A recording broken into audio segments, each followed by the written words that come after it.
Entonces uno de los 12, que se llamaba Judas Iscariote, fue a los principales sacerdotes y les dijo: ¿Qué me queréis dar? Y yo os lo entregaré. Y ellos le asignaron 30 piezas de plata, y desde entonces buscaba oportunidad para entregarle.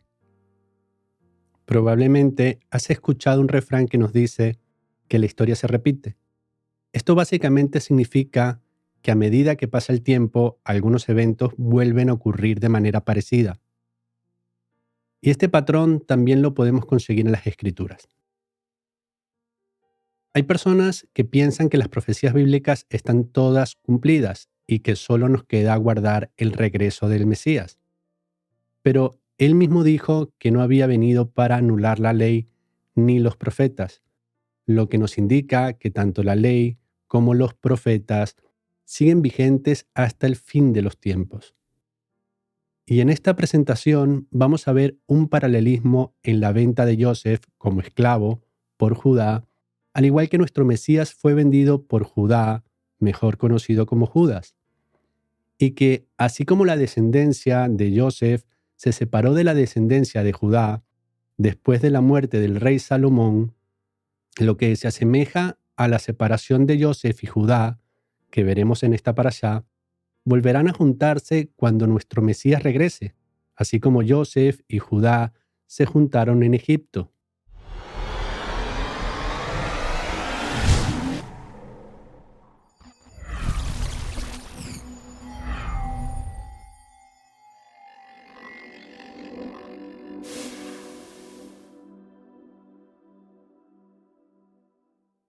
Shabbat Shalom y bienvenidos a nuestro estudio de la parashá de esta semana.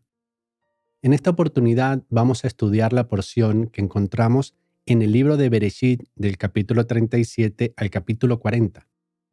Esta porción es conocida como Parashá Vayeshev, que como muchos ya saben es una palabra hebrea que significa y habitó. Y el nombre de esta porción es dado por el primer verso que nos dice que Jacob habitó en la tierra de Canaán, donde había habitado Isaac su padre.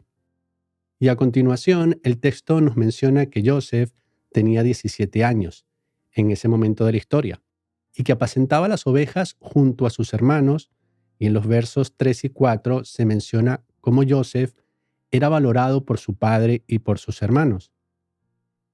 Israel amaba a Joseph más que a todos sus hijos, porque lo había tenido en su vejez, y le hizo una túnica de diversos colores. Y viendo a sus hermanos que su padre lo amaba más que a todos sus hermanos, le aborrecían y no podían hablarle pacíficamente. Como vemos en este pasaje, Israel demostraba un especial aprecio por Joseph, lo que motivaba a sus hermanos a tenerle celos y despreciarlo. Lo que nos muestra que Israel no supo reconocer cómo estaba alimentando el desprecio hacia Joseph de parte de sus hermanos. Sin embargo, considero importante tener en cuenta que en el verso 2 se menciona que Joseph apacentaba las ovejas con sus hermanos, lo que nos indica que el favoritismo de Israel por Joseph, aun con falta de sabiduría para demostrarlo, no estaba enfocado en mimarlo y malcriarlo, librándolo del trabajo, sino que Israel tenía una mayor consideración por Joseph por ser el primogénito de los hijos de Raquel. Y además de eso, Joseph mantenía informado a su padre sobre sus hermanos. El texto también menciona que Joseph tuvo 2 sueños, donde no se nos dice lo que significan, pero claramente podemos notar que significaban que él gobernaría sobre sus hermanos. Y él les dijo: «Oíd ahora este sueño que he soñado. He aquí que atábamos manojos en medio del campo, y he aquí que mi manojo se levantaba y estaba derecho, y que vuestros manojos estaban alrededor y se inclinaban al mío». Soñó aún otro sueño y lo contó a sus hermanos, diciendo: «He aquí que he soñado otro sueño, y he aquí que el sol y la luna y 11 estrellas se inclinaban a mí». Podemos notar que aun cuando Joseph quería actuar correctamente, aún necesitaba aprender algunas cosas, como reconocer su orgullo y actuar prudentemente con sus hermanos. Como vimos antes, no conseguían hablarle pacíficamente. y le despreciaban aún más al escuchar sus sueños, lo que comprobamos en el verso 8. Y le aborrecieron aún más a causa de sus sueños y sus palabras. Aún así, el orgullo que demostró Joseph, mencionándole a sus hermanos sus sueños, fue usado por Yahweh para cumplir su plan. Y en este sentido, creo importante aclarar que el hecho de que Yahweh use nuestros errores para cumplir su voluntad no debe ser razón para creer que no debemos esforzarnos por mejorar. De lo contrario, todos nuestros pecados lo atribuiríamos a la voluntad de Yahweh, siendo esto un mensaje completamente distorsionado de lo que las Escrituras nos enseñan. Luego, el texto nos menciona que los hermanos de Joseph fueron a apacentar las ovejas en Siquem, y Joseph fue mandado por su padre para que fuera a obtener noticias de ellos y saber cómo estaban ellos y el rebaño. Y cuando ellos lo vieron de lejos, antes que llegara cerca de ellos, conspiraron contra él para matarle. Pero Rubén, siendo el mayor de sus hermanos, entendió lo errado de esta decisión y teniendo la intención de que Joseph pudiera regresar al campamento de su padre, les dijo a sus hermanos que sería mejor echarlo a un pozo. Así que al llegar Joseph, le quitaron la túnica que le había regalado su padre y lo echaron a un pozo que estaba seco. Y mientras ellos comían, vio Judá un grupo de comerciantes ismaelitas que pasaban por allí, y convenció a sus hermanos para vender a Joseph como esclavo. Y cuando pasaban los mercaderes, sacaron ellos a Joseph de la cisterna y le trajeron arriba, y lo vendieron a los ismaelitas por 20 piezas de plata, y llevaron a Joseph a Egipto. Y luego, para ocultar a su padre lo que habían hecho, tomaron un cabrito y lo degollaron, y con la sangre del cabrito tiñeron la túnica de Joseph y la llevaron a su padre diciéndole: «Esto hemos hallado. Reconoce ahora si es la túnica de tu hijo o no». De esta forma, hicieron creer a su padre que Joseph había muerto, devorado por algún animal salvaje. Y aunque esto no era cierto, Israel pudo sentir el dolor de un padre por la pérdida de un hijo. Y en este punto podemos ver algunas características que, aunque con claras diferencias, son una figura profética del sufrimiento que padecería nuestro Mesías y el dolor del Padre Celestial por el sacrificio de Yeshua. Y en la siguiente parashá, cuando veamos cómo Joseph fue elevado a la posición de gobernador en Egipto, podremos ver la imagen profética de Yeshua cuando venga a gobernar al mundo, revelándose al mundo entero, pero principalmente a Judá, así como Joseph se reveló a sus hermanos, que al llegar a Egipto no lo reconocían. Pasando al capítulo 38 de Bereshit, podemos ver cómo las decisiones que tomó Judá contrastaban mucho con las de Joseph, y que también son significativas para el nacimiento de Yeshua, nuestro Mesías, por medio de la descendencia de Judá. Aconteció en aquel tiempo que Judá se apartó de sus hermanos y se fue a un varón adulamita que se llamaba Ira, y vio allí Judá la hija de un hombre cananeo, el cual se llamaba Súa, y la tomó y se llegó a ella. Y Judá tuvo 3 hijos con ella, siendo muy dramático lo que sucedió con los 2 hijos mayores, los cuales murieron sin tener descendencia a causa de su maldad. El pasaje nos dice que el primogénito de Judá, fue malo ante los ojos de Yahweh, y Yahweh le quitó la vida. Y como no tuvo descendencia, Judá entregó a Tamar, la esposa de a su segundo hijo llamado Onán, para que tuviera descendencia en nombre de su hermano. Pero Onán, aunque tomó a Tamar como esposa, no quiso levantar descendencia a su hermano, por lo que Yahweh también le quitó la vida, y Onán tampoco tuvo descendencia, quedando vivo solo el tercer hijo de Judá. Y Judá dijo a Tamar su nuera: «Quédate viuda en casa de tu padre hasta que crezca Selá, mi hijo», porque dijo: «No sea que muera él también como sus hermanos». Y se fue Tamar y estuvo en casa de su padre. Entonces Judá decidió que Selá y Tamar no se juntaran. Y después de algún tiempo, Judá, después de haber quedado viudo, fue a una conmemoración de Esquileo, es decir, un evento donde algunos pastores cortan la lana de las ovejas y luego hacen un festejo. Entonces ella se quitó los vestidos de su viudez y se cubrió con un velo y se arrebozó y se puso a la entrada de Enaim junto al camino de Timnat, porque veía que había crecido Shelah y ella no era dada a él por mujer. Y la vio Judá y la tuvo por ramera porque ella había cubierto su rostro. Y Judá, ya que estaba viudo, en vez de pensar en un nuevo matrimonio, creyó que estaría bien tener una aventura. Me refiero a una relación con una prostituta, lo cual le llevó a esta situación, donde, habiéndole mentido a Tamar, también fue engañado por ella, quedando ella embarazada de él. Luego, a los 3 meses, Judá se enteró de que ella estaba embarazada sin saber que él era el padre. Y Judá pensó que Tamar había fornicado y que debía morir.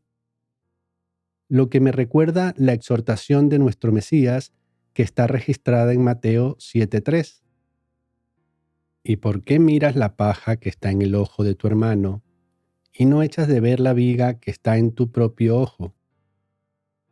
Entonces Judá supo que había sido él quien había dejado embarazada a Tamar, por lo que reconoció su pecado. Y Tamar tuvo gemelos, lo que de alguna manera sirvió para sustituir la muerte de los 2 hijos mayores de Judá. Y uno de ellos fue llamado Pérez y el otro fue llamado Seraj. Y sabemos, gracias al capítulo 1 de Mateo, que a través de la descendencia de Pérez nació el rey David, por medio del cual vino al mundo nuestro Mesías. Judá engendró de Tamar a Pérez y a Seraj, Pérez a Esrom y Esrom a Aram. Aram engendró a Aminadab a Naasón y Naasón a Salmón. Salmón engendró de Rahab a Boz. Boz engendró de Ruth a Obed y Obed a Isaí. Isaí engendró al rey David. Esto nos muestra cómo Yahweh transforma situaciones como estas, donde la descendencia de un hombre, fruto del pecado, pudo convertirlo en algo positivo, al punto de traer al mundo a un ser perfecto, el cual es Yeshua. Pasando al capítulo 39 de Bereshit, encontramos la mención de Joseph nuevamente, pero ahora estando él en Egipto. Y el texto nos dice que Joseph fue comprado como esclavo por Potifar, que era oficial de Faraón, y Potifar pudo darse cuenta de que todo lo que Joseph hacía prosperaba, por lo que Potifar lo hizo mayordomo de su casa. Y esto es algo que debemos tener muy presente porque es una de las maneras como Yahweh nos ve, y Yeshua nos dio un ejemplo de esto en Lucas 12. Y dijo Yeshua: ¿Quién es el mayordomo fiel y prudente al cual su señor pondrá sobre su casa para que a tiempo les dé su ración? Bienaventurado aquel siervo al cual, cuando su señor venga, le haya haciendo así.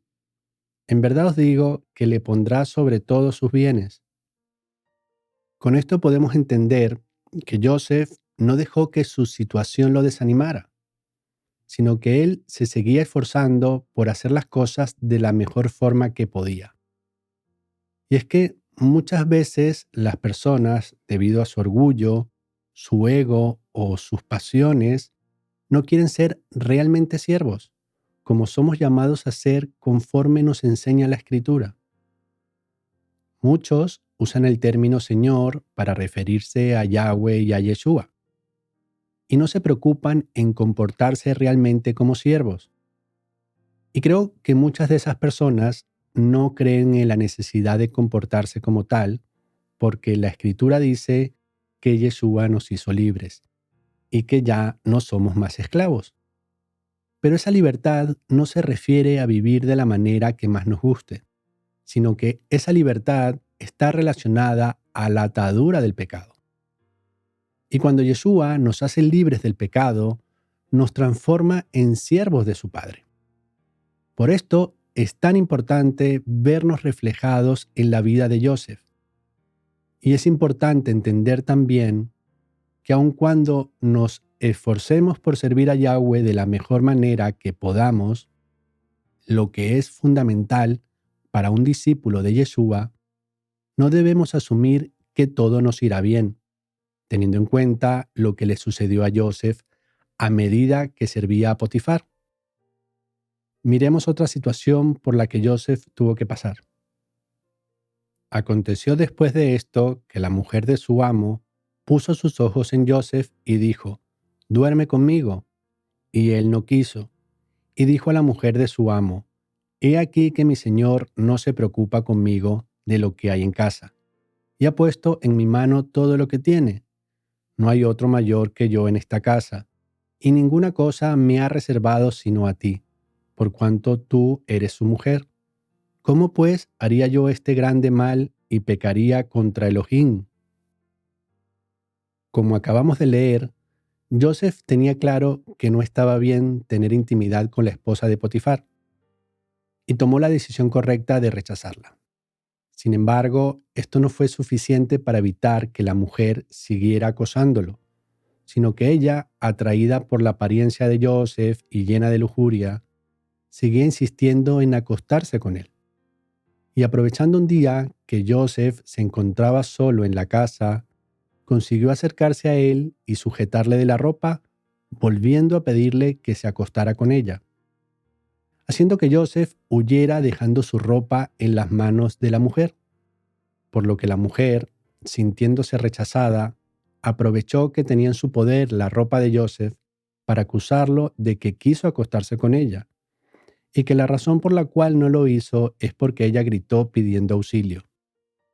Y después de todo el esfuerzo y dedicación de Joseph por servir de la mejor manera a Potifar, fue a parar a la cárcel a causa de la falsa acusación de parte de la mujer de Potifar, lo que a cualquier persona sin un carácter fortalecido por la fe le hubiera ocasionado un desánimo profundo, sin voluntad de volver a esforzarse, justo lo opuesto a lo que hizo Joseph en la cárcel.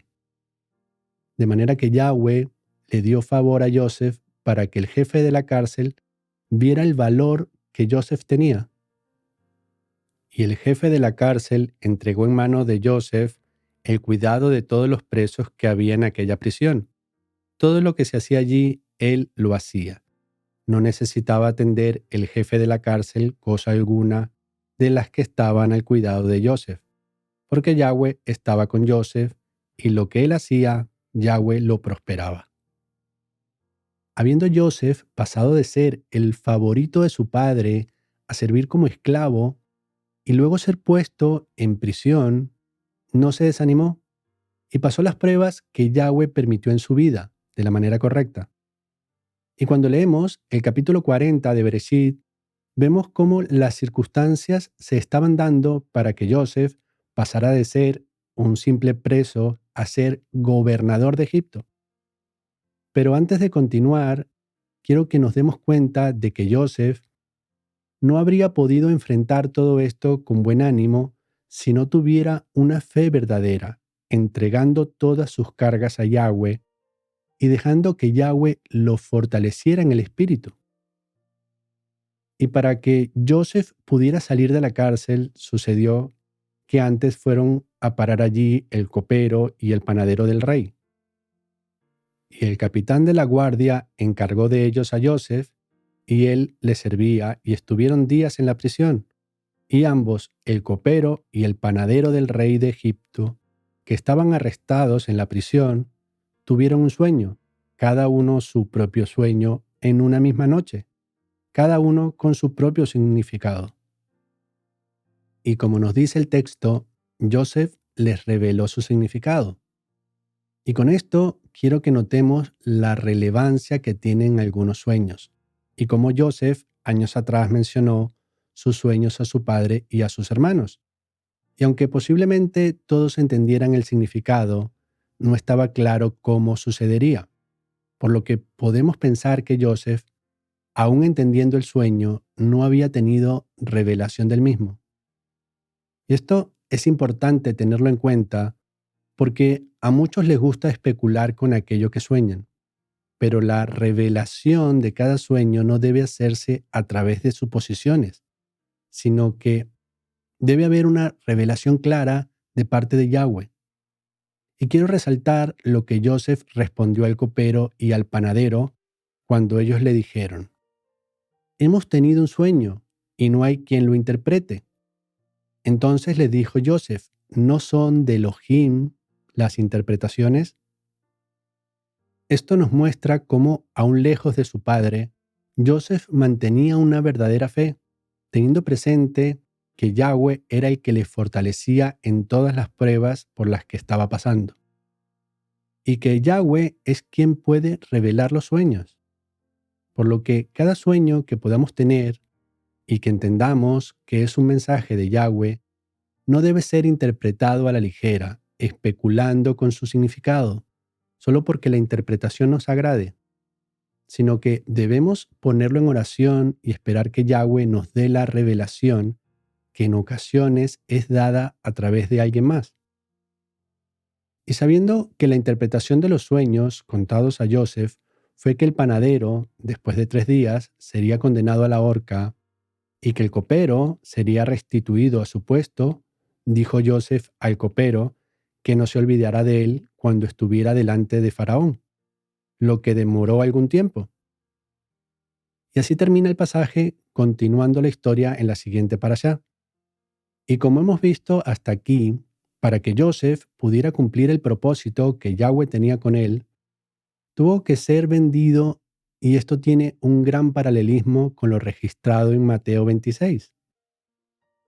Mientras Yeshua todavía hablaba, vino Judá, uno de los 12, y con él mucha gente con espadas y palos, de parte de los principales sacerdotes y de los ancianos del pueblo. Y el que le entregaba les había dado señal, diciendo: al que yo besare, ese es, prendedle. Y enseguida se acercó a Yeshua y dijo: salve, maestro, y le besó. Pero lo más relevante de esta comparativa es lo que estudiaremos en la siguiente parashá, donde se menciona que Judá, que representa la parte del pueblo que rechazó a Yeshua, reconoció a Joseph, que representa tanto a los descendientes de Efraín, que son los cristianos que están volviendo a la Torá, como a Yeshua, por haber sido el salvador de sus hermanos en Egipto, siendo que Egipto representa al pecado generalizado en el mundo. Por esta razón, debemos prestarle especial atención a la vida de Joseph y tener en cuenta que a través de Efraín, su segundo hijo, Israel declaró una bendición diciendo que su descendencia formaría multitud de naciones, lo que hoy son los cristianos que necesitan comprender su identidad como descendientes de Israel por medio de la fe. Y para ver cómo sucedió nuevamente la separación de Judá y de Joseph, miremos lo que nos dice Primera de Reyes 11. Y dijo Yahweh a Salomón: por cuanto ha habido esto en ti, y no has guardado mi pacto y mis estatutos que yo te mandé, romperé de ti el reino y lo entregaré a tu siervo. Pero no romperé todo el reino, sino que daré una tribu a tu hijo, por amor a David mi siervo, y por amor a Jerusalén, la cual yo he elegido. Como vemos en el pasaje, Yahweh le dijo a Salomón que el reino sería dividido, porque él se había apartado de los mandamientos de Yahweh, por causa de todas las esposas y concubinas que había tomado y que desviaron su corazón hacia la idolatría. Y dijo Yahweh también: y al hijo de Salomón daré una tribu, para que mi siervo David tenga lámpara todos los días delante de mí en Jerusalén, ciudad que yo me elegí para poner en ella mi nombre. Y dijo a Jeroboam, que era de la tribu de Benjamín, hijo de Joseph: toma para ti los 10 pedazos, porque así dijo Yahweh, Elohim de Israel: he aquí que yo rompo el reino de la mano de Salomón, y a ti te daré 10 tribus. Y además de estos pasajes, vamos a ver lo que Yahweh dijo a través del profeta en Ezequiel 37. Diles, así ha dicho Yahweh el Adón. He aquí, yo tomo el palo de Joseph, que está en la mano de Efraín, y a las tribus de Israel sus compañeros, y los pondré con el palo de Judá, y los haré un solo palo, y serán uno en mi mano. Les dirás, así ha dicho Yahweh el Adón. He aquí, yo tomo los hijos de Israel de entre las naciones a las cuales fueron, y los recogeré de todas partes, y los traeré a su tierra, y los haré una nación en la tierra, en los montes de Israel, y un rey será a todos ellos por rey, y nunca más serán dos naciones, ni nunca más serán divididos en dos reinos. Y con todos estos versos analizados juntamente con la parashá, podemos notar que así como fue una gran sorpresa para Judá y sus hermanos, que el gobernador, al cual ellos no conocían, era realmente su hermano y su salvador, asimismo sucederá en el futuro, y no solo para un gran número de judíos, sino también para muchos cristianos que están esperando un Mesías distinto al que enseñan realmente las Escrituras. Hermanos, muchos piensan que como Efraín recibió una bendición de convertirse en padre de muchas naciones, así como Abraham, que está bien quedarnos asimilados en esas naciones. Pero esto no es lo que nos dicen las Escrituras, sino que así como Israel estaba formado por varias tribus, y todas eran en un principio un solo reino, así debe ser con el pueblo de Yahweh. Muchas naciones, pero solo una identidad como ciudadanos de Israel, el Israel que Yeshua vino a restaurar. Por esto que nos enseña la Escritura y por el gran sacrificio de nuestro Mesías, dejemos la tibieza para servir a nuestro Rey y pongámonos a trabajar en la construcción del reino de nuestro Mesías. Únete a nosotros porque un reino dividido no prevalece. Shabbat Shalom.